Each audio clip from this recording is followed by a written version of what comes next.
Lord, please send some help.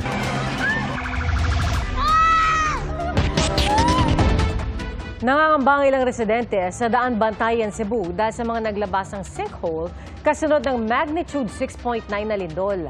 At problema pa rin ang supply ng tubig at pagkain. Mula sa Daan Bantayan, saksila si Ian Cruz. Ian? Pia, mabuti na lamang at tumigil na yung naranasan nating pag-ulan dito sa Daan Bantayan, Cebu dahil posibleng makabigat pa yan, Pia, doon sa pinapasan ng ating mga kababayan na pinipili munang manatili sa mga open space para nga makaiwas naman sila doon sa peligro ng malalakas na aftershocks. At yun namang mga nakakasalamuhan natin dito sa plaza, gayon din doon sa mga kalsada, ang patuloy nilang tinatarget makakuha talaga ng ayuda. Kalunos-lunos ang sinapit ng Archdiocesan Shrine of Santa Rosa de Lima o ang Daan Bantayan Church.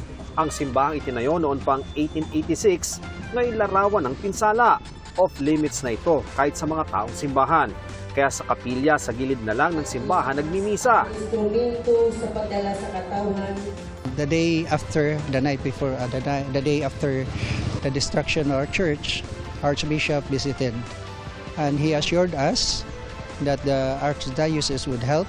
At the same time, one of our priests who is in charge in heritage informed us regarding the agencies of the government.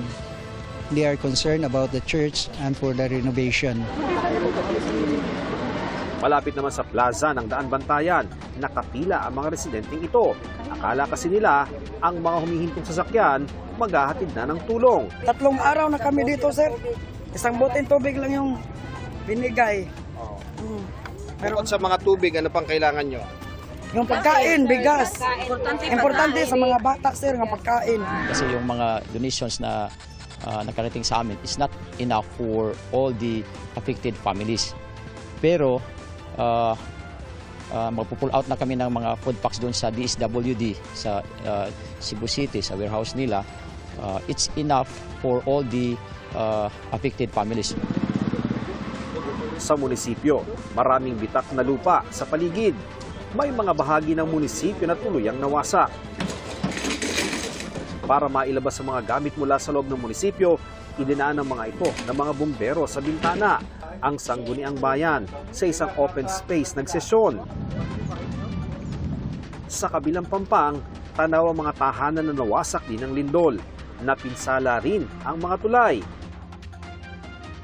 Sa Sitio Mayho sa Barangay Paypay, tumambad sa mga residente ang sinkhole na ito matapos ang lindol. Nung sukatin daw ng mga otoridad itong sinkhole, lumalabas na nasa 4 meters yung lalim nito at napansin pa natin na tila may maliit na butas dun sa dulo na may tubig. Ang nangangamba ngayon yung mga residenteng nakatira malapit dito dahil lang sabi daw ng mga otoridad, lubhang delikado na ang pagtira malapit dito. Ang sima na si Jepon, nanghihinayang sa ipinatayong bahay na ngayon may bitak. Kinakabahan po ako. Siyempre, sa ganyang sitwasyon, gabi-gabi na lang sa labas kami natutulog. Sa umaga, hindi na kami nananatili sa bahay. Dahil mapanganib nga po yung sinkhole ngayon. Dahil nakadirect doon mismo sa bahay. Sa mismong gilid ng dagat, may nakita ang mga residente na isa pang sinkhole matapos ang lindol. Sa parehong barangay, naipit sa guho ng kanilang bahay ang pamilya ni Angelita kasama ang kanilang asong si Luke. Bago ang lindol, hindi na raw ito mapakali at nagtatatahol. Nang lumindol, hindi napuruhan ng kanyang mister at 8 taong gulang na anak dahil si Luke daw ang sumalo. Nagamot na ang pamilya Postrero. Si Luke, pinagamot ng isang organisasyon. Napuruhan ng kanyang mga paa at maselang bahagi ng katawan nito at hindi pa matiyak kung makakalakad pa.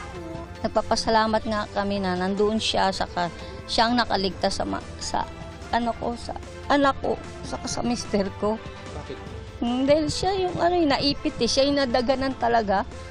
Sa Barangay Mahawak sa Medellin, natagpuan namin sa fishing village ng Pandan ang mga residente na nagsuot ng plastic sa pagtulog sa labas ng bahay. Naisip raw ng mangingisdang si Mang Jesan na ang plastic na sisidlan ng mga isda bilang panangga sa ulan. Kasi nawa ko sa aking mga kasama, sir, nandun lang sa Yota, nagaganon lang.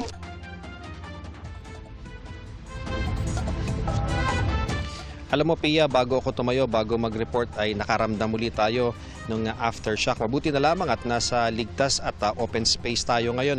Pero yung malakas talaga na aftershock na naramdaman natin ay yung kaninang madaling araw. Kaya nga sabi pa ng parish priest dito, yung bahagi nung itaas ng entrada nitong malaking simbahan dito sa daang bayan ay talagang nagkaroon daw ng pinsala at ngayon nga ay patuloy pa rin ang pag-iingat ng mga taga rito lalo't nagkakaroon pa rin nga ng mga aftershocks. At live mula rito para sa GMA Integrated News, ako si Ian Cruz, ang inyong saksi. Mga kapuso, maging una sa saksi. Mag-subscribe sa GMA Integrated News sa YouTube para sa iba't ibang balita.